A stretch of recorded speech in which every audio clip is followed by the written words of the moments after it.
Hello everyone, welcome once again. My name is Mr. Nicholas Mutinda from Nairobi branch. We are still continuing in discussion of practice of management, and today we are going to discuss on chapter 7, where we are going to talk about groups and teams in management. This is a very critical chapter. Remember, in the context in the current business world, in current organizations, we require groups, we require teams for the organization to achieve its objectives.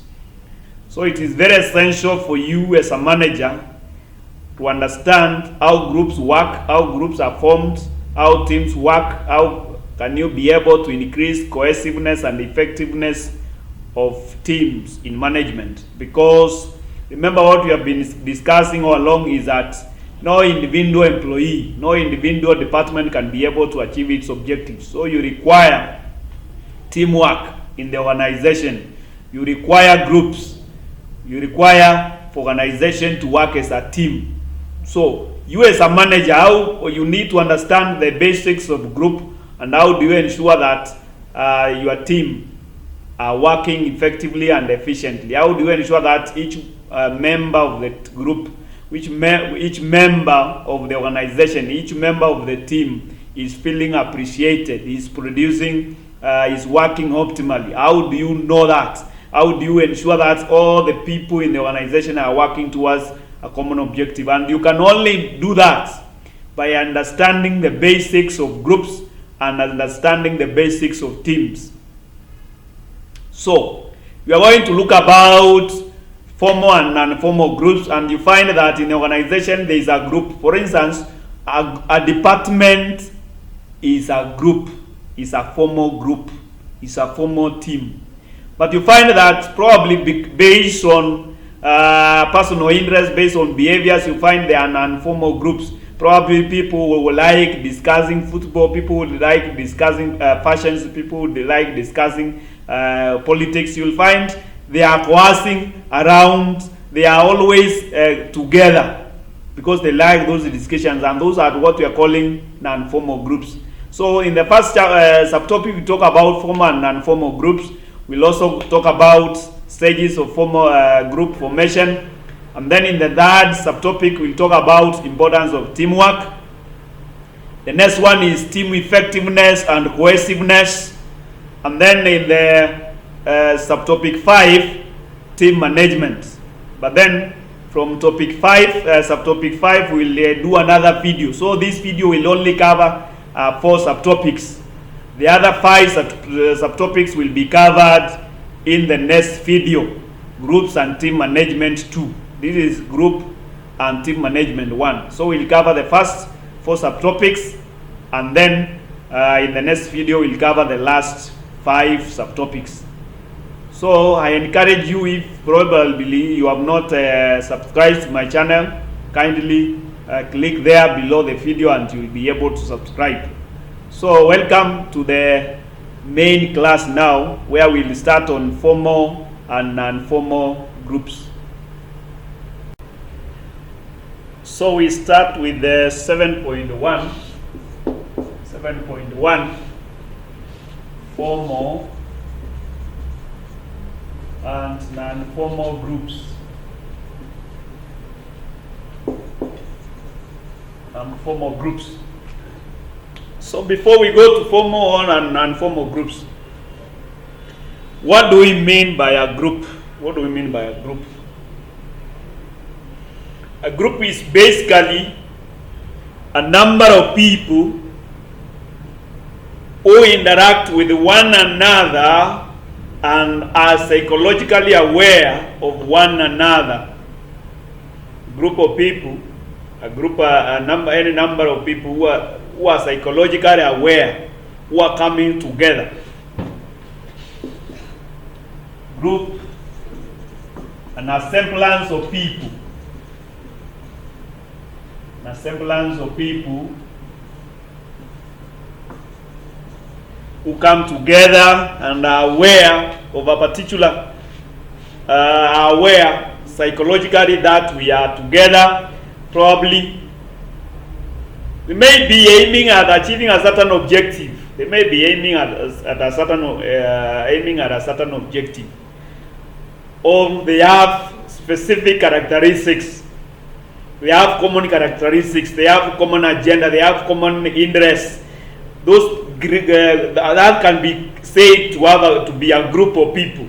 Now, when you talk about a team, we simply mean that these are people who come together purposely to achieve a certain objective. People coming together purposely to achieve a common objective. Common objective. Who come together to achieve a common goal. Probably when you are talking about a team in the organization, probably there is a new project to be undertaken. So you pick two people from the accounts department, you pick two people from the department, from the production department, you pick two people from human resource management, and then you bring them together, aiming at achieving a common objective. That is what we call what? A team. But then you find that in the organization, probably, there are a group of people who come together, not coming to do a certain objective, but they come together. For instance, you can say a department. All the employees that work in that department are a group. Now, it requires the manager to turn that group of people into a team. And when you're talking about into a team, we are simply saying you turn them in order to ensure that they are purposely aiming at achieving a certain objective. Aiming at achieving a certain objective. This is a group of people in the department. They are a group of employees who work in this human resource department. They are a group of people who work in the production department.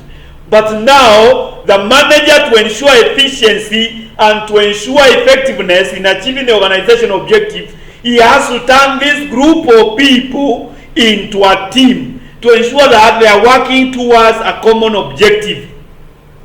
Now, that is a formal group. What do we mean by a non-formal group? A non-formal group may be in that department, in that organization, there are people who like gossiping. There are people who like politics. There are people who like versions. There are people who like football. So, because of the common interest, you will find that they have a non-formal group whereby they meet, they discuss about politics. They meet and they discuss about football. Uliona vile Chelsea jana tulicheza, uliona vile Liverpool jana tulicheza, uliona vile Man City tulichapa mtu yesterday. You see, those things they are discussing. What are the transfer news? We have acquired Fernandes. We as Man United. As Arsenal, Saka is doing good. Chelsea, we have acquired Tim Werner. Now they are discussing those, and those who find out because they have common interest of football. That is what we call what? A non-formal group. A non-formal group. Now probably we can go a bit further down to see what are the characteristics of formal groups. Characteristics of formal groups.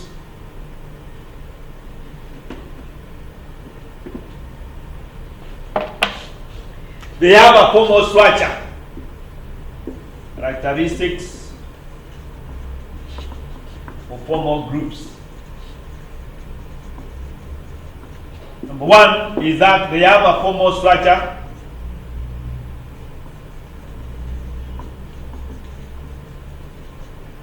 This is the head of the department. This is the head of subsection. These people report to the head of the subsection, and the subsection reports to the head of the department. There is a formal group. There is a formal structure. They are task oriented. All the tasks that we do here are related to human resource issues. All the tasks we are doing here are related to marketing, marketing issues. All the tasks here we do are related to procurement issues because they are task oriented. They are aiming at ensuring that there is efficiency in the human resource department. We form a group in order to be saving, to be making saves, self-help groups, women groups. We want to ensure that we will be able to have to be financially stable, that we don't depend on our husbands. There is a task we are aiming at achieving a certain objective. Another thing there is that they tend to be permanent.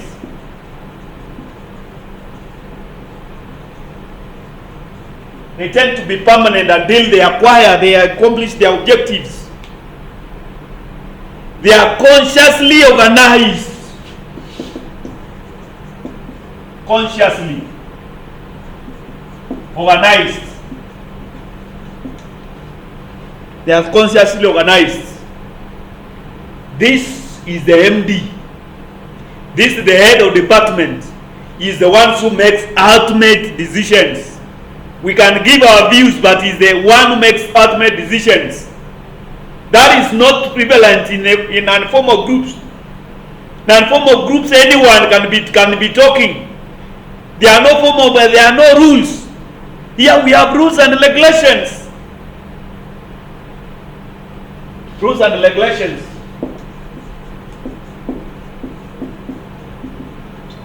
We have officially appointed heads. Have officially appointed heads. Head of the group. You have a officially appointed head of the group. Right.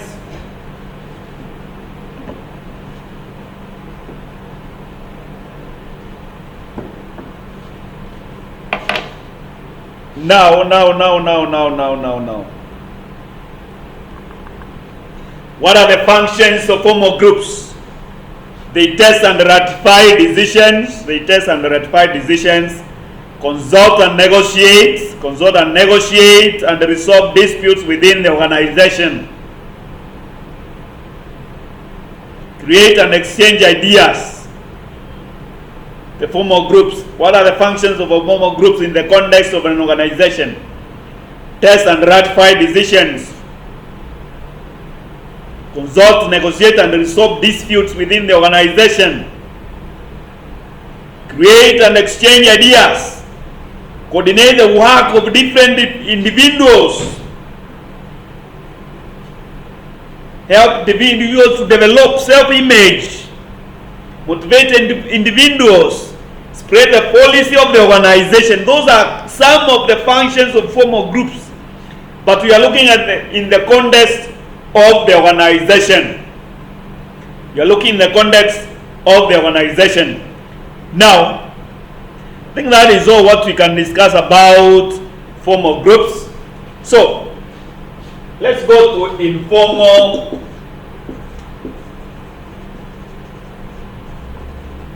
groups. Informal groups. And as we discussed, we have discussed quite a while there before. We have said informal groups are whereby people come together based on their interests, based on their relationships, based on what interests them, based on behaviors. Those people like going for party. You will find because they have a common interest, they will always group together. So, what are the characteristics of an informal group? And when you are talking about characteristics of an informal group, we are simply negating, the characteristics of formal groups. And here, it has no definite shape or structure. Characteristics. No definite shape or structure. There is no structure. There is no head of the group. Head everyone has an equal opportunity to contribute. Some people may dominate. You may find their operations are informal because there is no formal structure. It has no clear decisions. There's no clear decisions, decision making structure. Because you find that anybody can make decisions. And you find that most of the time, because they're arguing, especially when probably if you're arguing about politics or if you're arguing about football, and you'll find them at the end of it, they live harmoniously because one person is supporting Arsenal, another one is supporting Man U, another one is supporting Chelsea, another one is supporting Liverpool, and you find the arguments. And nobody can make decisions. Everyone, each one of them wants to talk because there is no formal structure. Another thing is that there is no clear division of work. Definitely they have no task. Another good thing, it arises through interaction between the members. Informal groups arises between social interaction between members. It has no written rules and regulations. There are no rules and regulations in informal groups. Anyone can come today, anyone can join today, anyone can be absent today, and there are no rules. There are no rules on who is going to contribute, who is going to talk. There are no those rules. We have talked about no organizational structure. It arises to satisfy members' social certification. Its aim is purposely to satisfy members' social satisfaction. When we talk with this, there is a social satisfaction that I get. There is a social satisfaction that I get. It has no formal structure. It has no formal task to achieve. It's just for socialization bits. It's just for socialization. Now, I think that is all what we are going to discuss. That is all about formal and informal groups. So we can quickly look at stages of group formation. Stages of group formation.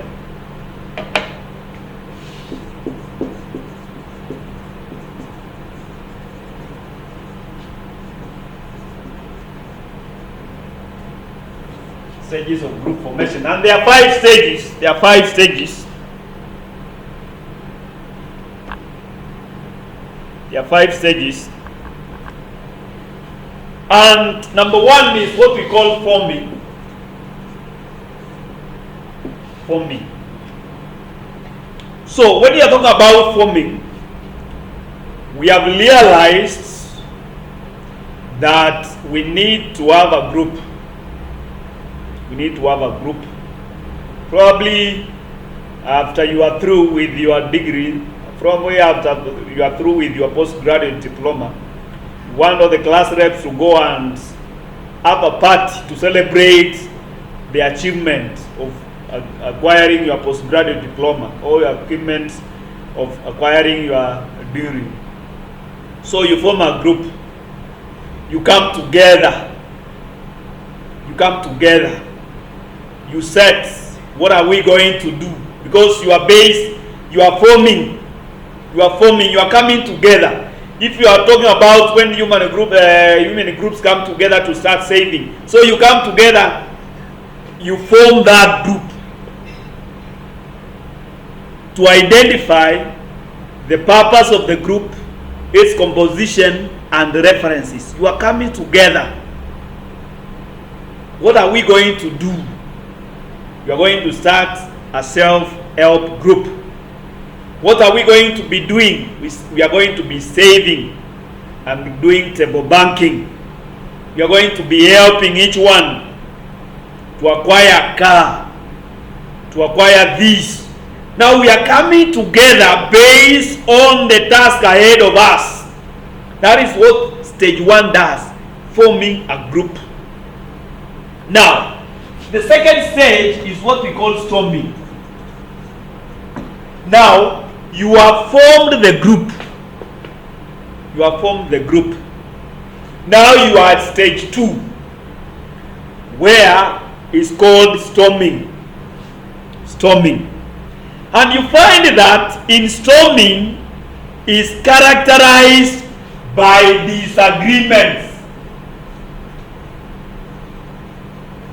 Why do we have disagreements? Because we are coming up with rules and regulations. We are coming up with rules and regulations. Rules and regulations. We are coming up with the leadership of the group. We are coming up with the leadership of the group. And you find that since these are basic things which require for a group to operate, everyone wants to dominate. People have interests. When will we be meeting? Some people are saying we will be meeting on Saturdays. Others are saying no, we will be meeting on Sundays. Some of them are SDA members. They can't meet on Saturday. Others are Christians. They can't meet on prayer. And you find because of those disagreements, there will be disagreements, there will be form, and they stormy. The group is stormy because there are problems.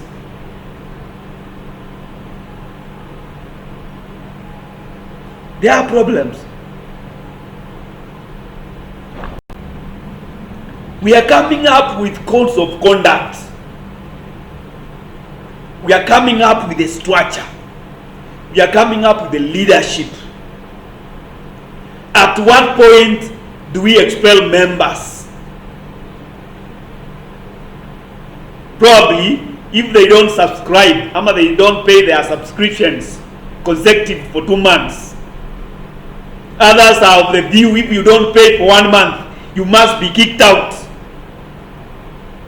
And you find since people do not want to give in their interests, there are people who are proposing this person A to be the chairperson, person B to be the chairperson, chairperson A to be the treasurer, person A to be the treasurer, person B to be the treasurer. And you find because there are disagreements, we are coming up with structures.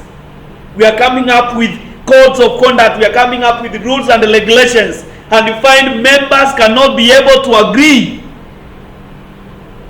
And at this point, some of the members actually will leave because they came there for personal interests. Other disagreements will find that people cannot come together. The group may probably collapse at this point because of the disagreements.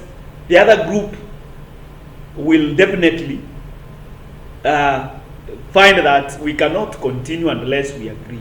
So this is a stage whereby it's characterized by storms, because we are coming up with structures, we are coming up with the rules and regulations, we are coming up with the constitution, we are coming up with the code of conduct, we are coming up with the leadership who is going to guide us, what are the roles and the duties of each person. You find there are storms. But if the group is able to withhold past this stage, you find it goes to the next level, the stage 3. Now, after stage 2, where there is storming, you will find that probably in the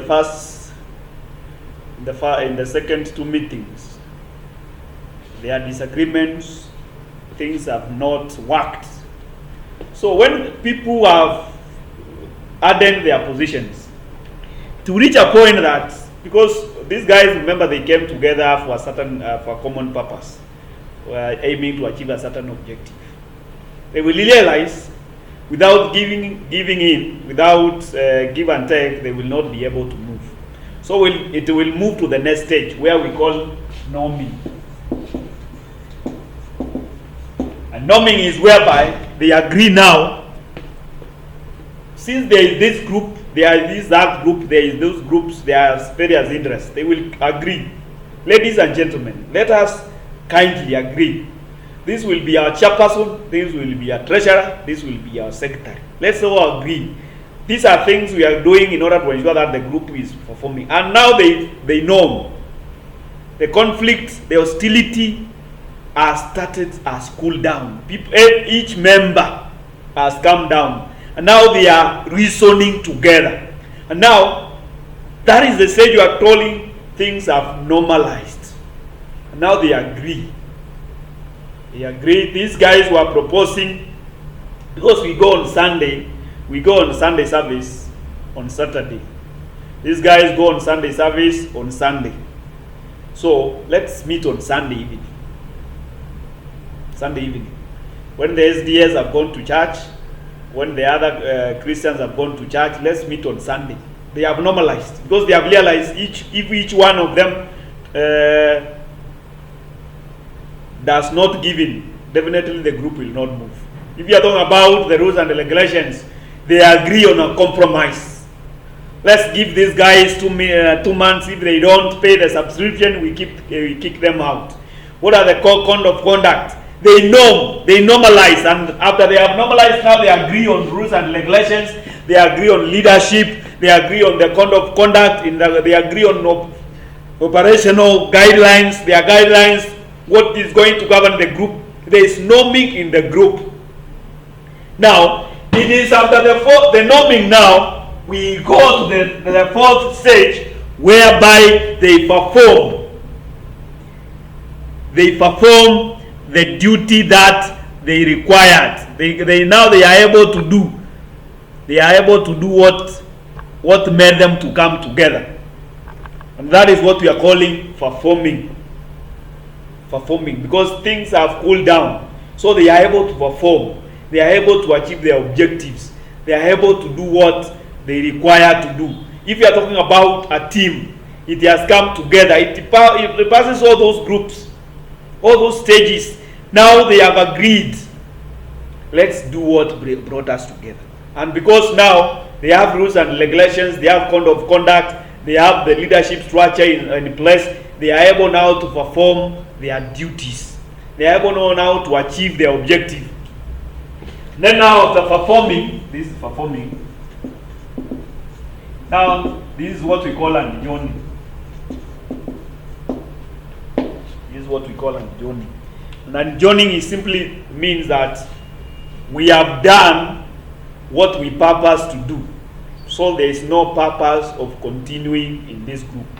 So we abolish it, we adjoin it, we dissolve it, because we have achieved what we desired.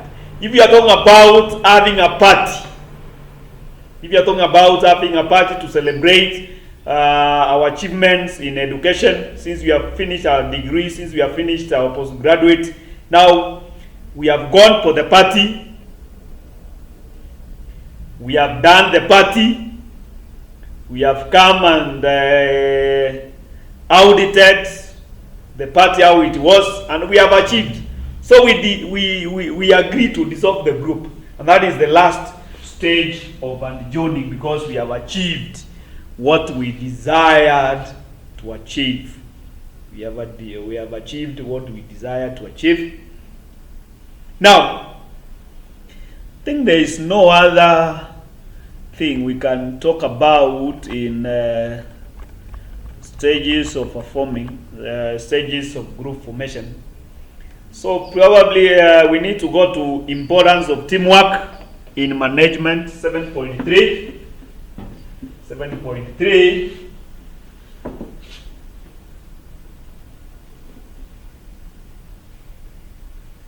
Importance of teamwork.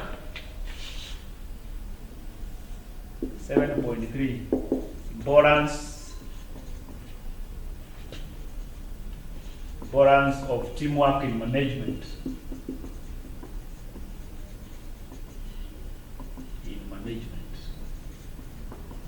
So why is it important for us? Why is it important to have teamwork in the organization? Now, remember when we were introducing the topic, I said there is a group of people who work in the organization, who work in the department, Now it is the honors of the manager to ensure that all these guys, you turn the group into a team,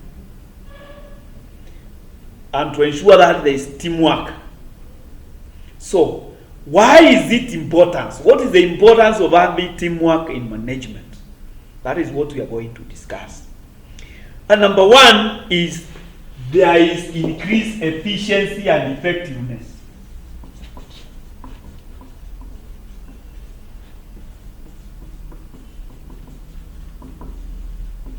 Increased efficiency and effectiveness.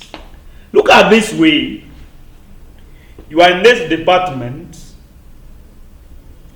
and each one of the people, each one of the employees requires the effort of the other in order to perform their duties.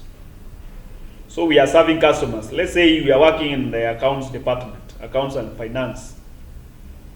So you realize if we are talking about a check has to be issued by desk office A, it moves to office B, it moves to office C, and then D approves the check, and then payment is made. Now, in that case, it is desk A which is liaising with the customers. That is the point where at which point the customer comes.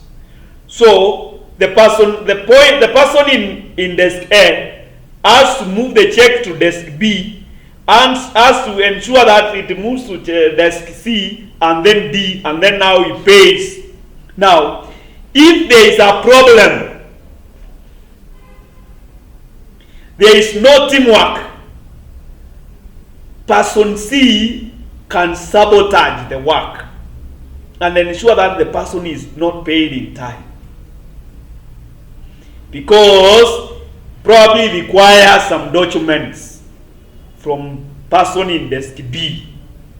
The documents are there, but they are probably there is a sabotage. So when you are talking about working as a team, it increases efficiency and effectiveness. Look at it this way. If we are talking about a football team, a football club, it depends on everyone in the team for the team to win. Because in the team, we have the defenders, we have the midfielders, and we have the strikers. If there is a problem in the striking department,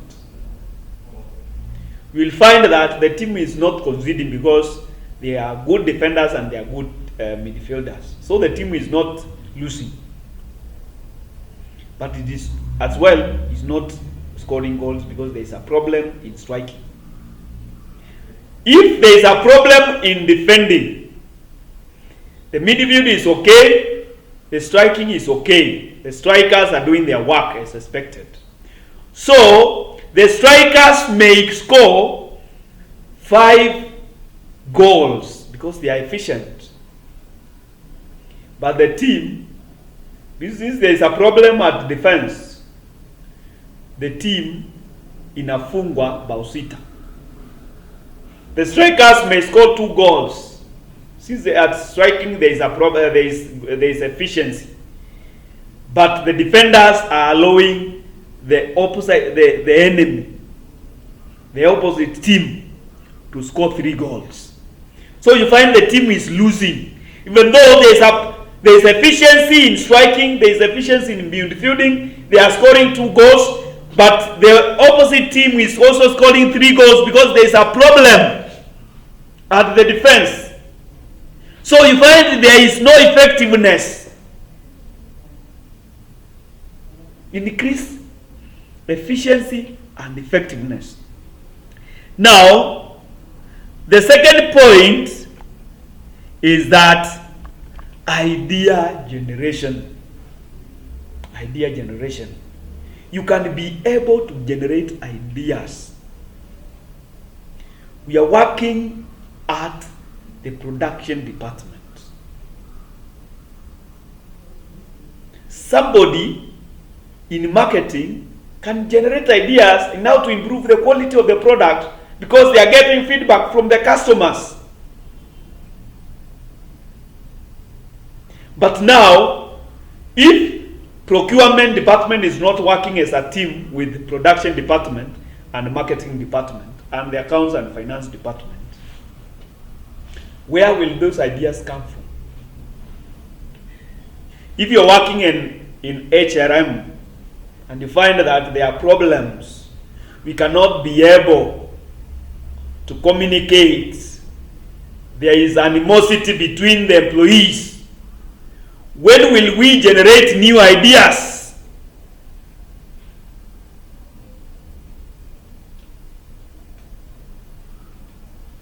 Teamwork enhances idea generation. People can share on how to improve efficiency. People can share on ideas. Another importance of working as a team is the learning experience. Learning experience. If somebody, probably we are working as a team, and you find there is a new employee joining the organization, definitely is able to work, to be taught, is able to learn. People are able to assimilate him and help him now to ensure that he improves his skills. There is a learning experience. When you are talking about teamwork, it enhances communication. Number 2 was learning experience. The other one was idea generation. Then now number 4 is when we are talking about enhanced communication.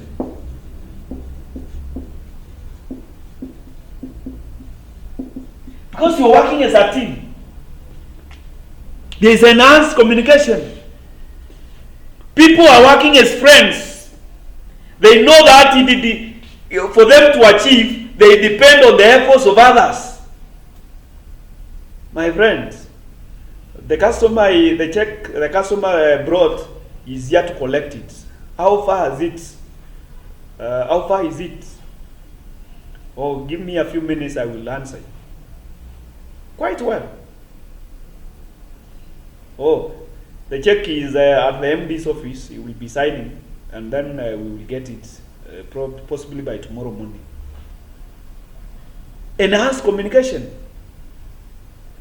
People are able to share the workload.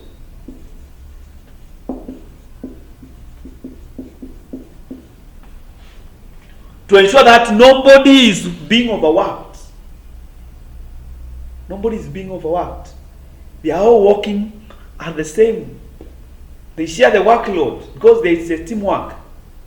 Oh, my friends, have been overwhelmed. Kindly help me. Oh yes, unachukua hizo una mark. You mark because you are working as a team. Oh, my child has been sick for some time, so I have not been coming to the office. But then you find nobody can mark my scripts. So immediately I come back because we are working as a team. I can be able to share the marking scheme, and my friend helps me. Share workload. Tomorrow I will not be around because I'm going to visit somebody who has been, my friend has been admitted in the hospital. I will go and visit him tomorrow. So can you stand in for me tomorrow from 1 p.m. to 3 p.m. All right, I will be able. I will not go for lunch, but I will stand for you to ensure that all things that any customers are attended to. Quite well. That is sharing work. But if there is no teamwork, can that happen?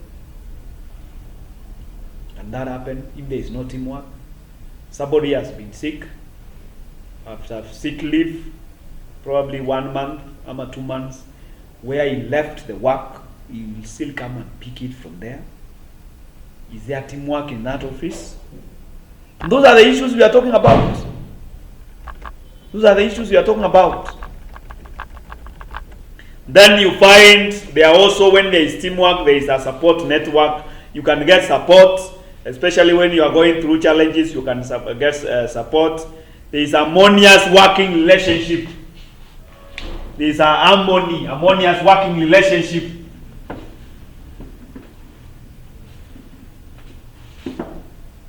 Harmonious working relationship.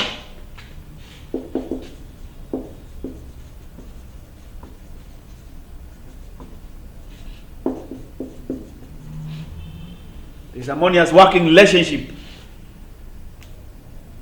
Since everybody is working as a team, people wanafurahia wale wengine.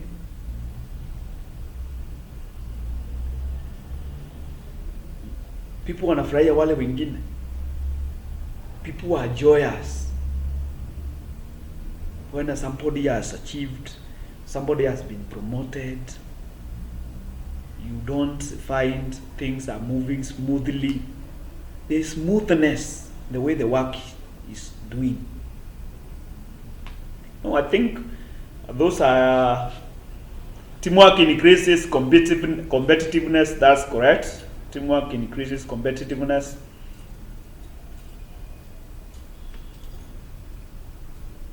Teamwork also leads to flatter structures of organization. But when you are talking about flatter structures of organization, we are simply saying there is no need of much more supervision, because already there is teamwork. Each one is doing what he is expected to do.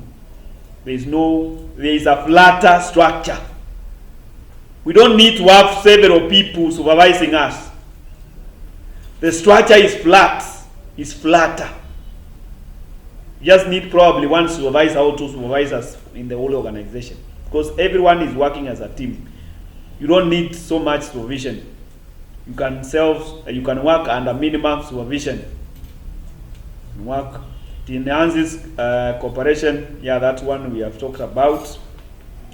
Now I think that is all about importance of teamwork. That is all about importance of teamwork. Team effectiveness and cohesiveness. Team effectiveness and cohesiveness. 7.4.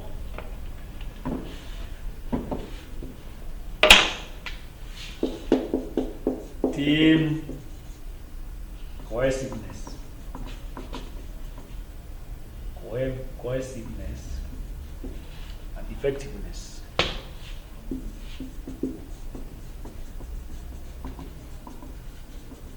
Team effectiveness and cohesiveness.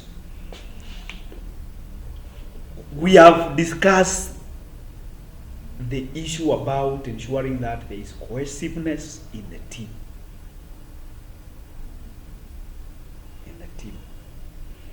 So what are those factors that affect team cohesiveness? Number one is the membership. It's a membership. When we are talking about membership, we may talk about the size. If we are talking about a department being very large, if you are talking about an organization being very large, it is very difficult for a large group to be effective.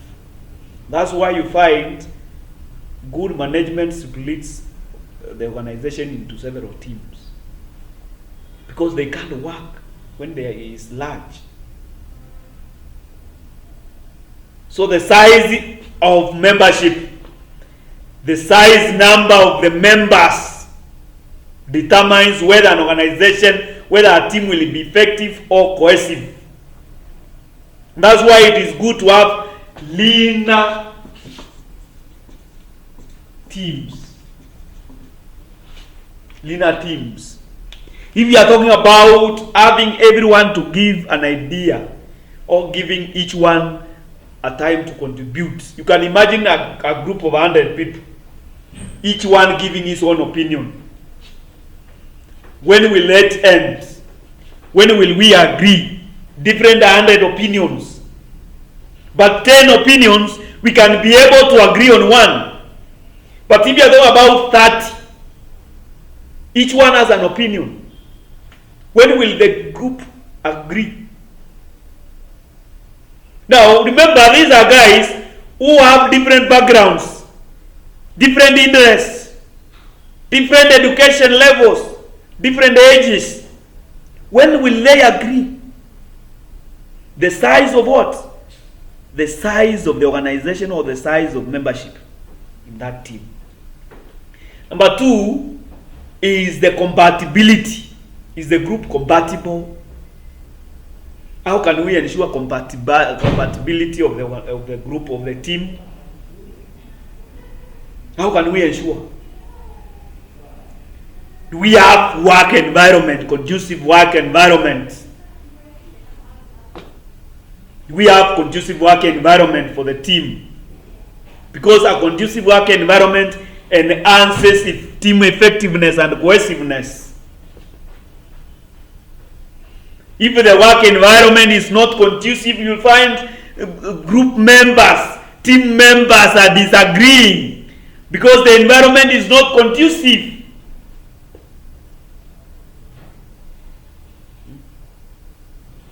Because the environment is not conducive.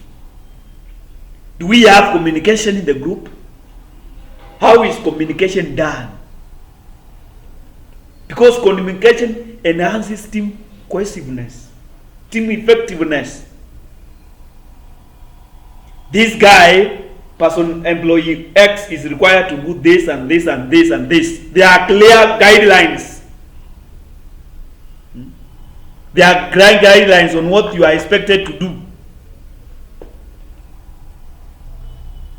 What is the management style of the leaders? What is the management style of the team leaders? Is it laissez-faire? We talked about that in chapter 6. Is it democratic? Is it autocratic? What is the leader? What is the management style? Is it participative? Do we give each member adequate opportunity to contribute? Do we listen to each member fairly? The organization of the management style, do we listen to each one? What are our goals? What are personal policies and procedures? What are the policies and procedures governing the team? We are talking about probably the reference, the guidelines. Probably we have formed a group, a team. We have formed a team to advise the organization on how to do digitization of operations. What are the policies? What are the guidelines? And we find those are some of the things that will enable a group to be cohesive. That will determine the effectiveness of a group. Do we have clear vision? Do we have clear goals? Are they clearly written? Are they clearly understood? Are they precise and concise? Because where we have clear and concise objectives, definitely there will be team effectiveness. There will be team cohesiveness. Where we have clear boundaries, this guy is required to do this, this other guy is required to do this, there will be team cohesiveness.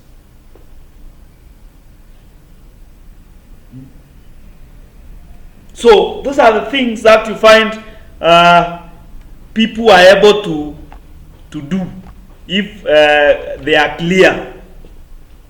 Is there a synergy? Is there synergy among team members?